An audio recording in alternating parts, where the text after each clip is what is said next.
আজ আমি সকাল থেকেই একা। সুপ্রভাত সবাইকে, আশা করছি তোমরা সবাই খুব ভালো আছো। আমিও কিন্তু খুব ভালো আছি। নতুন আরও একটি ভিডিওর সঙ্গে তোমাদেরকে জানাই অনেক অনেক ভালোবাসা। জানো, আজকে আমার হাজব্যান্ড সকাল সকাল অফিস বেরিয়ে গেছে। আমার ছেলেকে স্কুলে পৌঁছে দিয়ে ওখান থেকেই অফিস চলে গেছে, আর বাড়িতেই আসেনি, পুরো রেডি হয়ে গেছিলো।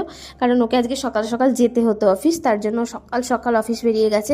তারপর থেকে আমি পুরো একাই ঘরের মধ্যেই বসে আছি।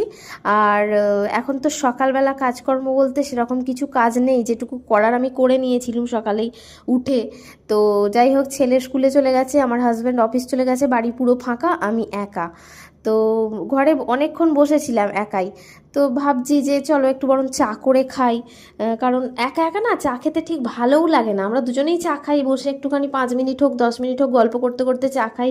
তো আজকে যেহেতু আমি একা, তার জন্য অনেকক্ষণ বসে বসে ভাবছি যে দূর, চা খেতে যেন ইচ্ছেও করছে না। আবার সকালবেলা চা না খেলে সেটাও ভালো লাগে না।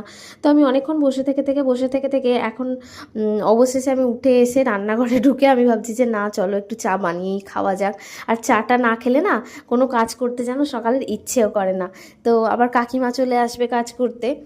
তো যাই হোক, আমি চাটা খেয়ে নিয়ে আজ সারাদিন কি করি না করি সমস্তটাই তোমাদের সঙ্গে শেয়ার করব।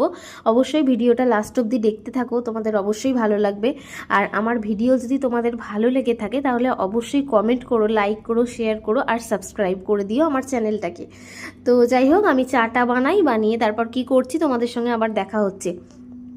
তো আমার ছেলে সকাল সকাল স্কুলেও চলে গেছে। আজকে না ওদের স্কুলে ওই সরস্বতী পুজো উপলক্ষে, মানে সরস্বতী পুজো হয়ে গেছিলো তো অনেক দিন, কিন্তু ওরা যেহেতু অনেকটা ছোট, তো ওরা তো স্কুলে বসে একা খেতে পারবে না। তো ওদের বলাই হয়েছিল যে পরে কোনো দিনও একটা খাবারের বা টিফিনের ব্যবস্থা মানে বাড়িতে দিয়ে দেবে, পার্সেল। তো আজকে হচ্ছে কালকে নোটিশ এসছে, দেখলাম যে আজকে ওদেরকে খাবার দাবারটা দেওয়া হবে। আর সেটা বাড়িতেই দিয়ে দেওয়া হবে পার্সেল করে, কারণ ওরা অনেক ছোট যেহেতু, ওরা বাড়িতে তো মানে স্কুলে বসে ওরা খেতে পারবে না নিজে হাতে। তো তার জন্য বাড়িতেই দিয়ে দেওয়া হবে। আর ওকে, আমার ছেলেকে না আমি আনতে যেতাম, ওর বাবা নেই, তো আমাকে আনতে যেতে হবে না। আমার ভাই বাড়িতে আছে যেহেতু, আমার ভাই ওকে মানে দিয়ে যাবে। আর আমি দেখো চা নিয়ে বসে পড়েছি আজকে একা একা চা খেতে। আমরা এই মেঝেটাতে নিচেটায় বসে দুজনে চা খাই আর গল্প করি। 5 মিনিট হোক 10 মিনিট হোক, হাতে যেটুকু টাইম থাকে সেটুকু চায়ের সঙ্গে আমরা দুজনে গল্প করি সকাল সন্ধে। তো যাই হোক, তারপরে তো যে যার মতো কাজ আছেই, কিন্তু আজকে আমি একা চা খেতে ইচ্ছাও করছিল না জানো। আবার সকালবেলা চা না খেলে ঠিক ভালোও লাগে না, কোনো কাজ করতে ইচ্ছেও করে না। তোমাদেরও কি এরকমটা হয় গো? তো যাই হোক, আমার একটু আধটু চায়ের নেশা আছে বলতে পারো, খুব যে একদম চায়ের নেশা সেটা নয়, তবে একটু আধটু আছে। তো যাই হোক, আমি চা খেতে খেতে বাইরেটা দেখি, বাইরেটা না প্রচণ্ড আজকে রোদ উঠেছে। এই কদিনই রোদ উঠছে, বেশ এই সকালবেলার রোদটা যে উঠছে না, হেভি ভালো লাগছে দেখতে। আর এবার চাটা খেয়ে আবার রান্না বান্না করব। রান্না বান্না মোটামুটি আমি চাপিয়ে দিয়েছি অলরেডি, হ্যাঁ। তো কিছুটা চাপিয়ে দিয়ে আমি এখানে এসে বসেছি। আসলে কেউ নেই, বাড়ি পুরো ফাঁকা। আমি তার জন্য খুঁটিনাটি কোনো কাজ না থাকলেও সেখান থেকে কাজ টেনে বের করে এনে আমি ভাবছি না, এই কাজটা আজকে করে নিই, কারণ কেউ বাড়িতে নেই, ডিস্টার্ব করারও কেউ নেই। তো আমি এখন না ভাবছি, এই যে আলমারির তলার তাকটা প্রচণ্ড মেসি হয়ে গেছে, তো এখানটাকে আমাকে পরিষ্কার করতে হবে। আর ওরা যখন বাড়ি থাকে এগুলো আমি খুললে বের করতে পারি না, কারণ আমার ছেলে ছোট, আর কোনো কিছু বের করলে ও তো পুরো হামলে পড়বে। তাছাড়াও সবাই বাড়িতে থাকলে এই কাজগুলো হয় না, কারণ অন্য কাজের চাপ থাকে। তো আজকে যেহেতু রান্নার আমার অতটাও চাপ নেই, টুকটাক রান্না হবে মানে আমার আর আমার ছেলের মতো, তার জন্য ওই যে সব এ মাথা থেকে ও মাথা বার করছি। কারণ হ্যাঁ, এগুলো হয়তো কোনো একদম দরকারি কাজ নয়, কিন্তু কেউ না থাকলে এগুলো করতে ভালো লাগে, বা এগুলো মনে হয় যে হ্যাঁ এই কাজগুলো আমি এখন করে ফেলতে পারবো, তার জন্যই এই কাজগুলো করা। তো এত জায়গার অভাব হয়ে পড়ছে, আলমারি 3টে আলমারিতে পুরো ভর্তি, কিন্তু খুললে মনে হবে সব ঘাড়ের ওপর হুমড়ি খেয়ে পড়ে যাবে।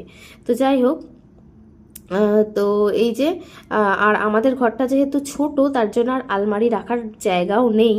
তো দেখা যাক, পরে কোনো দিনও যদি সুযোগ সুবিধে হয় তাহলে ব্যবস্থা করা যাবে। তো দেখা যাক, এইভাবেই রাখতে হবে জানো, কিছু করার নেই। আর যেগুলো রাখা আছে সেগুলো সমস্তটাই দরকারের জিনিস, কারণ একটা ঘরে তো এটা ওটা থাকবেই, হাবিজাবি তো হবেই।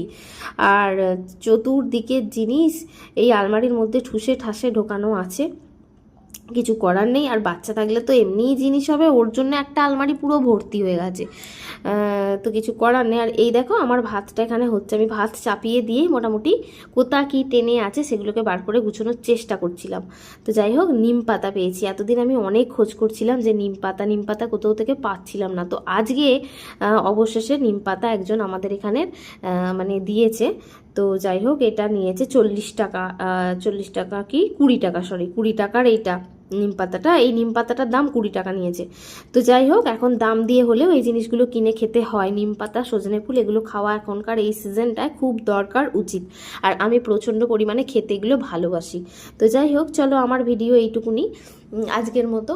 তো তোমরা সবাই সুস্থ থাকো, ভালো থাকো। আর আমার ভিডিও যদি তোমাদের ভালো লাগে অবশ্যই লাইক করো, হ্যাঁ। আর দেখো বাইরে কত সুন্দর রোদ উঠেছে, আর আমাদের কাকিমাও কাজ করতে চলে এসেছে। তো চলো আজকের মতো টাটা, আবার দেখা হচ্ছে পরের ভিডিওতে।